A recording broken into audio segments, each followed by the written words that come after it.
బండి సంజయ్ని కాపాడమని చెప్పి ప్రధానమంత్రి నరేంద్ర మోదీయే రేవంత్ రెడ్డితో చెప్పిండు అనేది ఆర్ఎస్ ప్రవీణ్ కుమార్ చెప్తున్నటువంటి మాట. ఈ వీడియో వినండి, అన్ని విషయాలు మీకు అర్థమవుతాయి. చాలా క్లియర్గా ఈ వీడియో వింటేనే అర్థమవుతుంది. ప్రధానమంత్రి నరేంద్ర మోడీ తెలంగాణకు వచ్చినప్పుడు రేవంత్ రెడ్డితోటి మోదీ సారే చెప్పిండట, బండి సంజయ్ని కాపాడు, ఈ కేసు విషయంలో ఎట్టి పరిస్థితుల్లో బండి సంజయ్కి ఇబ్బంది కావద్దని చెప్పి ప్రధానమంత్రి రేవంత్ రెడ్డితో చెప్పిండు. అందుకే రేవంత్ రెడ్డి బండి సంజయ్ కొడుకుని 5-6 రోజుల పాటు కాపాడిండు అరెస్ట్ కాకుండా అనేది వినబడుతున్న అంశం. ఆర్ఎస్ ప్రవీణ్ కుమార్ అదే విషయం చెప్తున్నాడు. ఒకసారి ఈ వీడియో వినండి. అదే విధంగా సంగప్ప గారికి, బండి సంజయ్ గారికి, రేవంత్ రెడ్డి గారికి, నరేంద్ర మోడీ గారికి, శ్రీరామ్ కు వీళ్ళందరి మధ్యలో జరిగిన సంభాషణలు, ఈ సంభాషణల కాల్ డేటా రికార్డ్స్ అన్ని కూడా తీసుకురావాలి. రేవంత్ రెడ్డి గారు ఇలా మీరు ఓపెన్ గా చెప్పాలి, మీ మధ్యన గౌరవ ప్రధానమంత్రి నరేంద్ర మోడీ మధ్యన 10వ తారీఖు నాడు పెరేడ్ గ్రౌండ్ లో ఏం సంభాషణ జరిగింది? మోడీ గారు మిమ్మలను బండి సంజయ్ గారిని కాపాడమని చెప్పలేదా?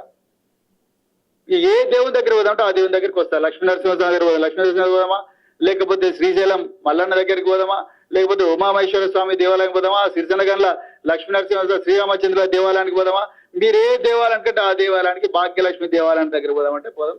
బండి సంజయ్ని తీసుకురండి, మీరు రండి, మేమందరం వస్తాం. ఆ తడి బట్టలతో పోయి మీరు చెప్పండి, ఆ రోజు ప్రమాణం చేయండి, మీకు నరేంద్ర మోడీ గారు బండి సంజయ్ని కాపాడమని చెప్పలేదా? అందుకొరకే మీరు 9 రోజులు వెయిట్ చేయలేదా? మీరు ఓపెన్ గా బండి సంజయ్కి ఒక సిగ్నల్ ఇచ్చిండ్రు, అది వేటివ్ న్యూస్ కాంక్లేవ్ లో. ఏమని? నువ్వు సరెండర్ చేయి, వేరే మార్గం లేదంటే మరుసటి రోజే నాకాబందీ ఎస్ఎస్ రాజమౌళి కన్నా గొప్ప బాహుబలి టైప్ ఆఫ్ డ్రామా ఒకటి మంచిరేవుల పోలీస్ స్టేషన్ దగ్గర, మంచిరేవుల గ్రామం దగ్గర టెక్ పార్క్, ఎకో పార్క్ ఉంది. ఆ ఎకో పార్క్ ఎదురుగా 8 గంటల 10 నిమిషాలకు యూనిఫామ్ వేసుకున్న పోలీసులు వస్తారు, బండి సాయి భగీరథ్. అది అట్టర్ ఫ్లాప్ అయిపోయింది ఆ డ్రామా.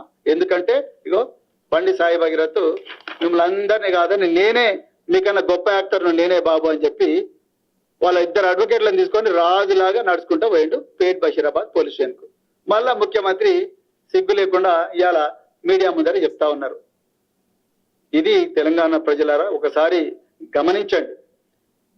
అర్థమైంది కదా? రేవంత్ అన్న ఏం చెప్తాడు? అబ్స్కాండింగ్లో ఉన్నాడు భగీరథ్, పరారిలో ఉన్నాడు, మమ్మల్ని ఏం చేయమంటాడు రేవంత్ అన్న అంటాడు.